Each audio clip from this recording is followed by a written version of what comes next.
Alright, what would you say is the most iconic thing about this entire franchise? Is it the speed gameplay? Is it the blue hedgehog himself? Or...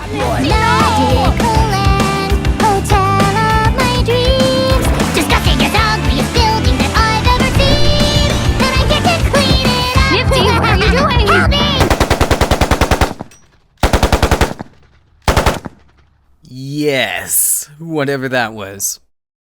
Us Sonic fans know a little too well how messed up this franchise is. Rush games left and right, never on the same beat. How can anyone be on the same page if it seems like the companies themselves aren't? Well, today I'm about to reveal this really is the case. They've never been on the same page, all the way back to the classic era. So sit back as I talk about the philosophy of Sega, and its history leading up to this point.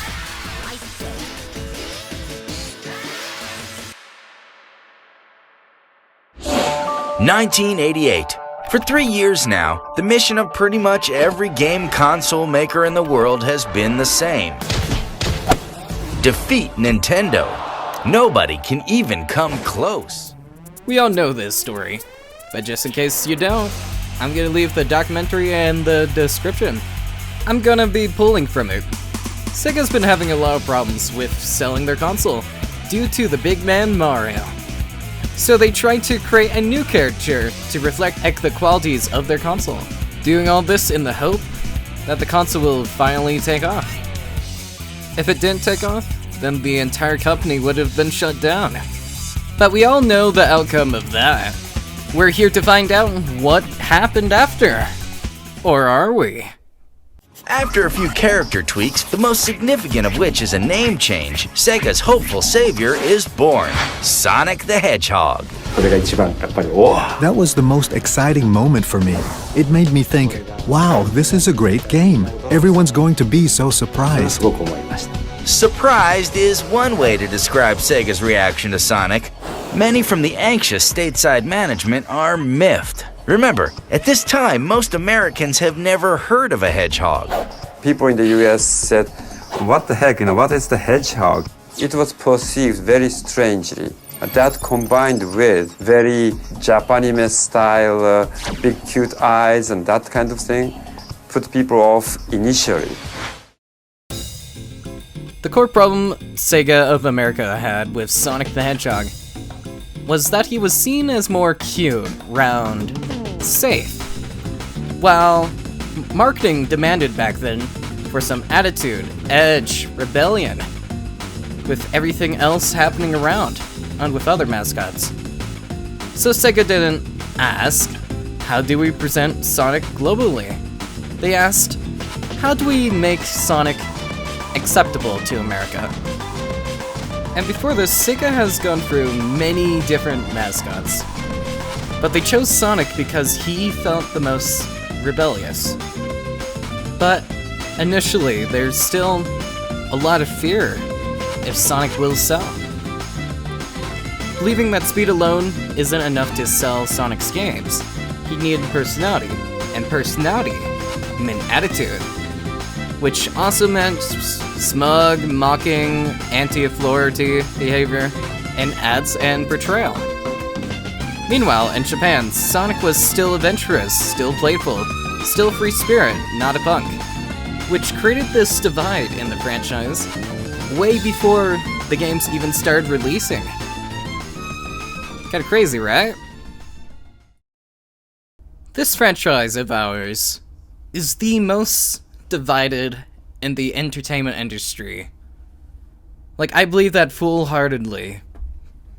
And it's even crazier that it started from the very beginning.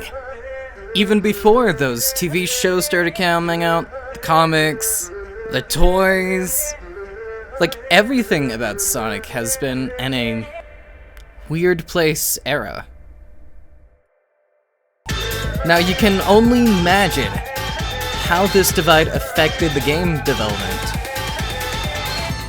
In this documentary and some game magazines, there are many reports that they had to work at least 19 hours a day to make this game. And some cases actually even say 21 hours, which is even wilder.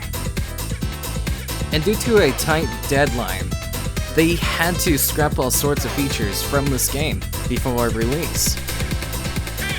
Like originally they wanted it to be multiplayer, but due to lack of knowledge, it got scrapped. And with all this happening, they had to come up with a solution to appeal to both audiences. American audience and Japanese audience is different. American audience feel the challenging. It's the most fun part of the video game. But Japanese audience want more casual gameplay element. So I want to create a game for the both countries' audiences, not only the hardcore gamer, but the casual gamers also. But it didn't help that Sega of America was forcing them to make all sorts of changes about Sonic in middle of all of this while they were trying to figure these things out. I had to go to Japan and negotiate or rationalize why Sonic should look like this going forward, and that wasn't a fun meeting. In those days, I hated the American change to the look and feel, and I didn't know how the consumers would perceive it. But looking back now, that was one of the reasons it succeeded. Sadly, I agree with Naka here. Yeah, it's the reason Sonic survived and succeeded. But at the same time, that also destroyed the heart of Sonic by splitting him in two, almost instantly. And let's note the fact that Yuji Naka himself actually quit Sega after release of Sonic 1, despite its popularity. In response to an interview about this, he mentioned that his salary was pretty low then, and he dosed out a lot more effort than he felt was worth the pay. As well as Sega predicting that Sonic the Hedgehog wouldn't actually do well, and the employment valuation came up and they gave him a very low review. He apparently fought his boss about it and decided to quit. Only reason he actually worked on Sonic 2 is because he got into an argument with Sega of America after they tried convincing him to join them instead of Sega of Japan to work on Sonic 2. Not entirely sure how an argument made him work with Sega of America, if that's who he's arguing with, but it did happen. For Sonic 1, speed was at its max. We had to recreate the program on Sonic 2 because we had to move two Sonics at once. So we really needed to focus on speed and the two-player battling games to introduce the character Tails. There's actually not much to say about Sonic 2, because based off of what interviews say, especially from Yuji Naka, they were given a actual generous development in terms of their schedule and work environment, which makes them believe that's why the quality of Sonic 2 turned out so high. But the fact is that Yuji Naka believes this is the most carefree and generous development they've ever had, working on Sonic the Hedgehog, which screams a lot. And they made this game in 10 months, while literally rebuilding everything from the ground up. Now, a few of you must have noticed that 11 months is shorter than 14 months of development. But the reason it was better was because they had a lot more staff, like 5 times bigger their original team for this game, which made things so much smoother. Sonic 2 premieres worldwide in November of 1992 among critical and fan-based praise. It sells almost 500,000 units in the first 5 days. Very impressive for that era. It goes on to sell 6 million. Sonic 2 was a huge success, and it was one of those situations where immediately you have to start thinking, if you're in the games business, how do you top that? What do you do next? Well, 2 things. You make more games, and you take your big star for a walk up Madison Avenue. Sega and Sonic pen numerous lucrative promotional deals with everyone from Hojos to SpaghettiOs. It's as if the entire commerce world wants to slap the Hedgehog's mug on their product. And around this time, they made 2 Sonic the Hedgehog's TV shows, literally just called Sonic the Hedgehog. Both of them. By the same exact studio. They're exact polar opposites of each other narratively. They do not have any relation at all. So, this creates a further divide within the franchise. Considering that we had Japanese and American divide already, and now in the American section, that's been divided into once more. Into this more positive, cheerful, child-friendly Sonic, and this dark narrative freedom fighter narrative. No offense to those who love these 2 shows. I actually loved them too when I was a kid, and I watched them on Netflix. But it's clearly a different Sonic. Like, now we have like 4 different Sonics floating around. Like, what's happening? And I will say that I am ignoring the comics just an itsy bit.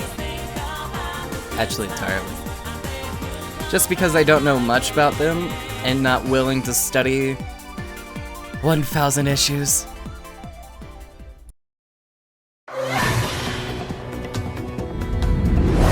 1993. After 2 mega hits in a row, Sega's strategy for continued success sounds simple. Make a 3rd Sonic. When making Sonic 3, I wanted to make a big game and it was scary.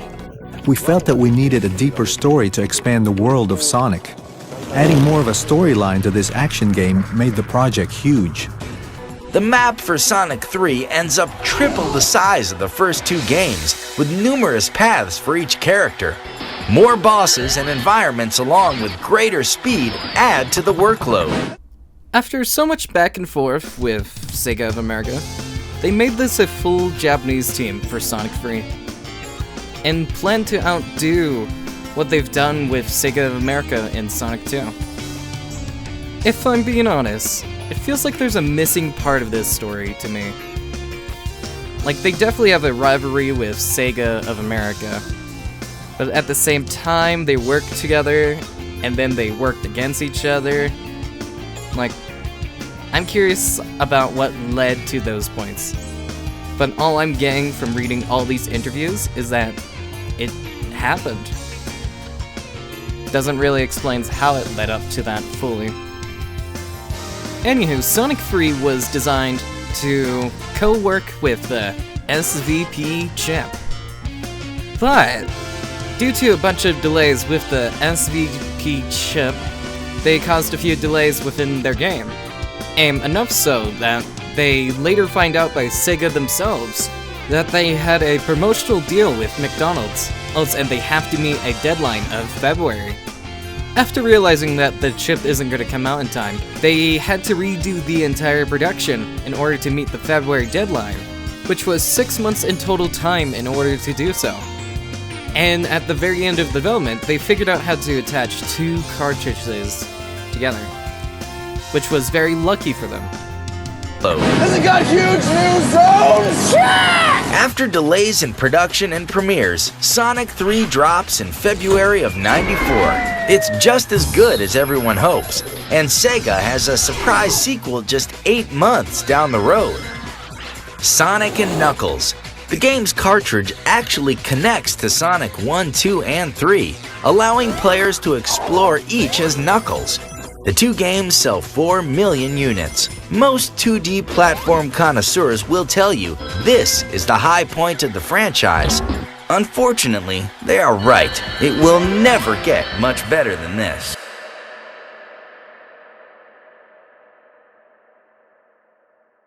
Now that we have the history to back my point on Sega's philosophy and Sonic Team's philosophy and how that affects the entire franchise, but before I make that point, I feel like it's important that we talk about how this is still the case in the modern day first, before I really start sewing in the gaps.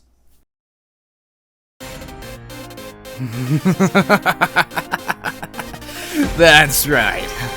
We gotta talk about Sonic Force's development.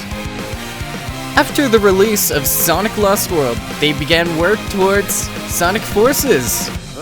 At least that's how they describe it. They actually worked on the next Hedgehog engine for 3 years. And then 1 year on the actual game.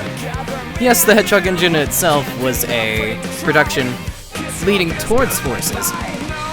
But the actual development of Sonic Forces is confirmed to have been 1 year. I'll say it again. 1 year. And why is that so? Well, if we look at all the games released between Lost World and Sonic Forces, it's all Sonic Boom games that all failed. So, in response to a failed reboot, they released a classic game reminding you of good times and forced development of Sonic Forces. Honestly, awesome for Sonic Mania, like bravo. But Sonic Forces, that's clearly rushed. I admit I'm connecting the dots a little bit here, but there's too much saying that this is the case. So let's move on to Sonic Frontiers. I'm gonna be straight up, Sonic Frontiers is literally just a prototype sold as a full-price game. That's it. There's not really much else to say. Like, fine, there is a little bit more. Sonic Frontiers took 5 years to make. Was pushed back for 3 of those years. And this is the game we got. But if you jump and do the parry, you can parry in mid-air, which is fine.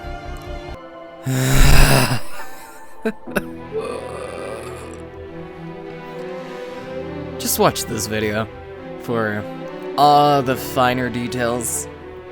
I don't see much point wasting time on it any further. And I do admit, Shadow Generations is a good proof of concept of what the future Sonic games might look like. And from within my knowledge, it's one of 2 of the only games that haven't been rushed throughout the entire franchise. Sonic Colors, and now Shadow Generations. Disprove me in the comments if you can.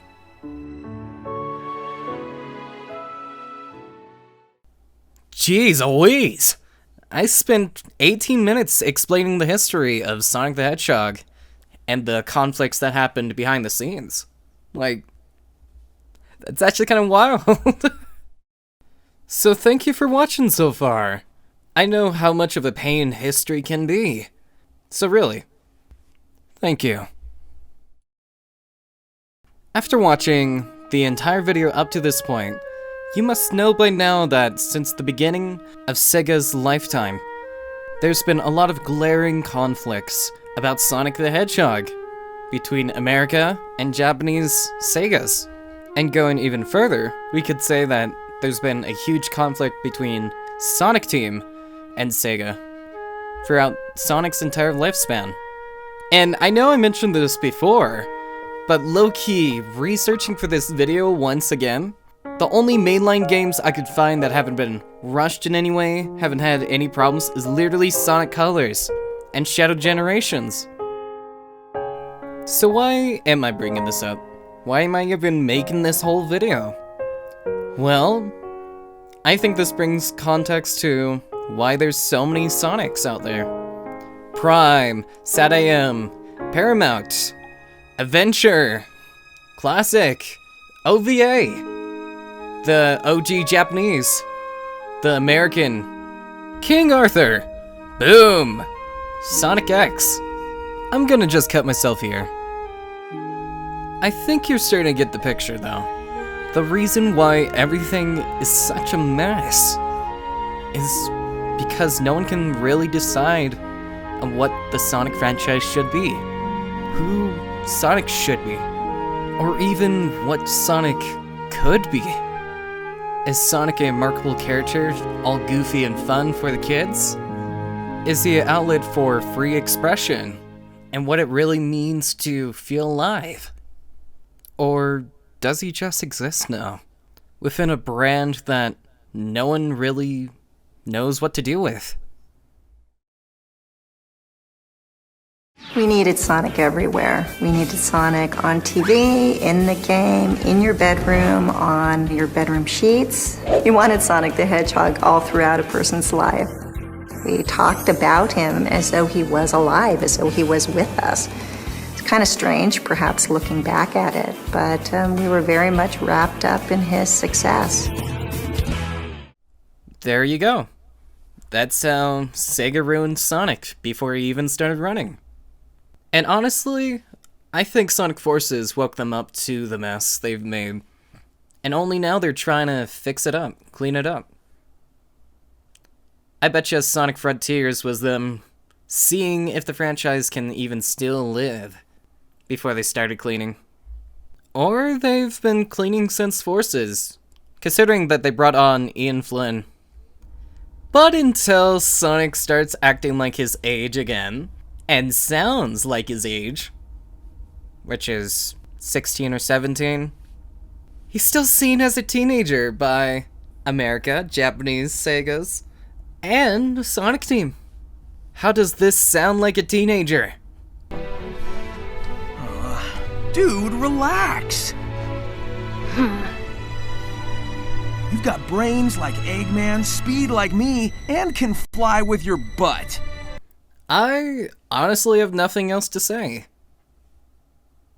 All I know is that there's a new future for Sonic the Hedgehog, which I have no idea what to think of. But let's hope that the true spirit of Sonic the Hedgehog stays with us. Bye-bye.